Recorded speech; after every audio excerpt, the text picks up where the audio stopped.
अस्सलाम वालेकुम नाज़रीन, हम जिस तरह देख रहे हैं कि पाकिस्तान के अंदर जो महंगाई है वो हमेशा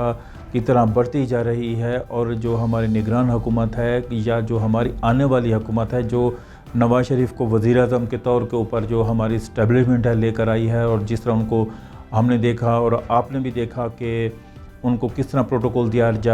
जा रहा है। एक मुजरिम और मुल्ज़िम होने के तहत भी उनको जो है ना वो इस तरह प्रोटोकॉल दिया गया। उनको जो है ना बिल्कुल एयरपोर्ट के ऊपर उनके अंगूठे लगवाए गए, उनकी ज़मानतें मंजूर करवाई गई, उनकी हाज़िरियाँ लगवाई गई। तो जो हमारे मुंतखब वज़ीर-ए-आज़म नवाज़ शरीफ हैं, हमने उनकी भी पॉलिसी देखी। अभी तक जो उन्होंने जलसियाँ की हैं, ना कि जलसे किए हैं, तो उन्होंने अपनी कोई पॉलिसी वाज़ेह नहीं की कि हम किस तरह हमारे मुल्क को ट्रैक के ऊपर जो मैशत उसको बेहतर करने के लिए, जो गरीब हैं उनकी गुर्बत से निकालने के लिए उनके पास क्या मंसूबे हैं। अभी तक इन्होंने कोई वाज़ेह इस तरह का ऐलान नहीं किया। इसके साथ साथ आज हम बात कर रहे हैं कि साइफ़र है क्या, ये किसी भी मुल्क के वज़ीर-ए-आज़म के ऊपर किया जा सकता है, ये नहीं किया जा सकता। मैं आपको इसका जवाब आज जो है ना इसके साथ ही दे दूंगा कि किसी भी मुल्क के जो वज़ीर-ए-आज़म या सदर के ऊपर जो है ना वो इस तरह के केस नहीं बनते, क्योंकि अगर हम माजी में पाकिस्तान के या इंटरनेशनल तौर पर देखें तो वो जो है ना वो इस तरह के जो केस हैं वो बनते नहीं हैं। मैं इसके साथ ही आपको सबसे पहले जो है ना माजी में जाने से पहले सबसे पहले आपको ये बताता चलूँ, किसी भी मुल्क का वज़ीर-ए-आज़म या सदर के पास ये इख्तियारात होते हैं या इसके पास ये सवाबदीद होती है कि हमने किस मुल्क के साथ तिजारत करनी है, किस मुल्क के साथ किस तरह के ताल्लुकात रखने हैं, या किसी मुल्क के ऊपर सेंक्शन लगानी है या नहीं लगानी। यह सवाबदीद किसी मुल्क के वज़ीर-ए-आज़म या सदर के पास होते हैं। उसके जो नतीजे हैं या उसके जो फ़ायदे हैं या नुकसानात हैं वो उसका जो है ना वो बाद में देखा जाता है। तो ये जो तमाम चीज़ें होती हैं वो वज़ीर-ए-आज़म के पास होती हैं, ना कि काबीना के पास होते हैं। काबीना से वज़ीर-ए-आज़म मशवरा करता है, क्योंकि वो उसकी मुंतखब की हुई कुछ लोग होते हैं या उनके जो अफराद होते हैं जो वज़ीर-ए-आज़म के मुआविन होते हैं, ना कि वो वज़ीर-ए-आज़म के उनके पास इख्तियारात होते हैं। वज़ीर-ए-आज़म को वो मशवरा दे सकते हैं, मना कर सकते हैं, ना कि उनको जो ना वो इम्फोर्स कर सकते हैं कि या फ़ैसला करें या ना करें। जब वज़ीर-ए-आज़म इमरान खान उस टाइम उन्होंने सैफ़र लहराया था और बताया था, तो उन्होंने कोई गलत फ़ैसला नहीं किया। अगर हम पाकिस्तान की माजी की तारीख़ के हवाले से बात करें तो इसी तरह परवेज़ मुशर्रफ साहब ने भी कहा था कि मुझे जो है ना वो सदर जो है ना वो अमेरिका से फ़ोन आया है, उन्होंने कहा है आप हमारे साथ हैं या हमारे आप मुखालिफ हैं।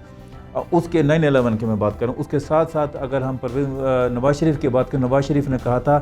कि अमेरिका ने मुझे कहा है कि आप एटमी धमाके ना करें, आप हमसे जितने चाहे पैसे ले लें या आप हमसे कोई और जो है ना वो चीज़ें लेना चाहें तो ले सकते हैं, लेकिन आप जो है ना वो एटमी धमाके ना करें। अगर इसके साथ ही अगर हम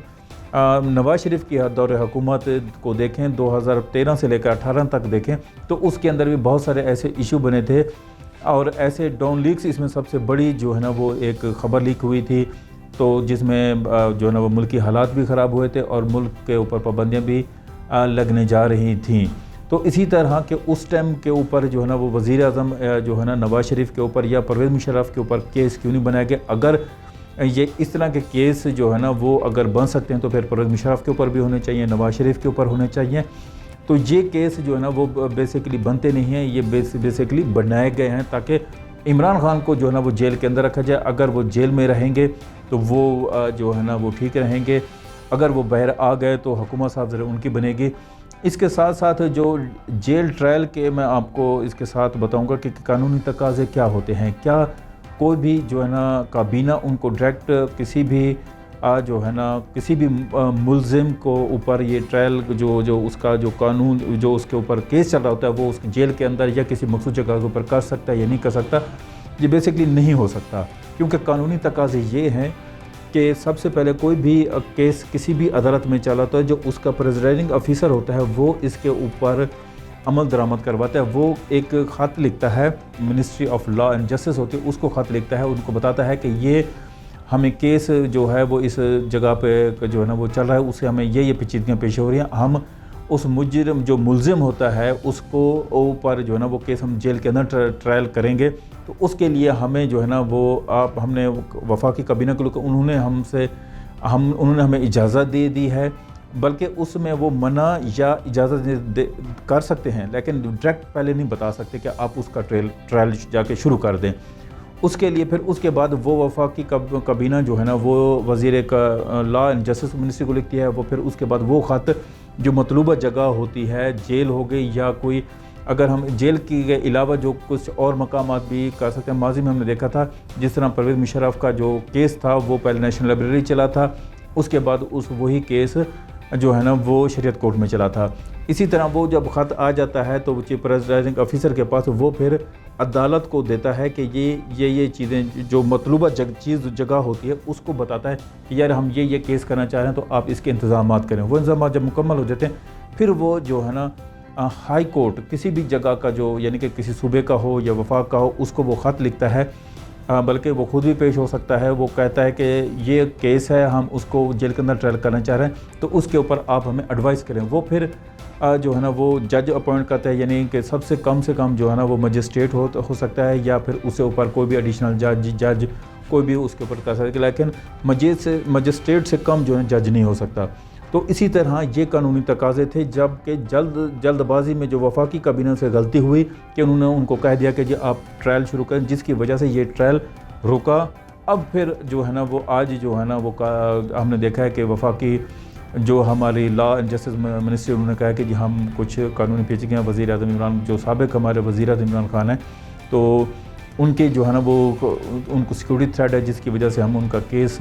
जो है ना वो हाई कोर्ट जो जेल के अंदर जो चलाएंगे। और उसके साथ साथ जो ये केस है ये ओपन ट्रायल होगा, इसमें मीडिया के नुमाइंदे भी जा सकते हैं, वकला भी जा सकते हैं और आम आदमी जा सकते हैं। तो हम देखते हैं कि ये कानून जो है ना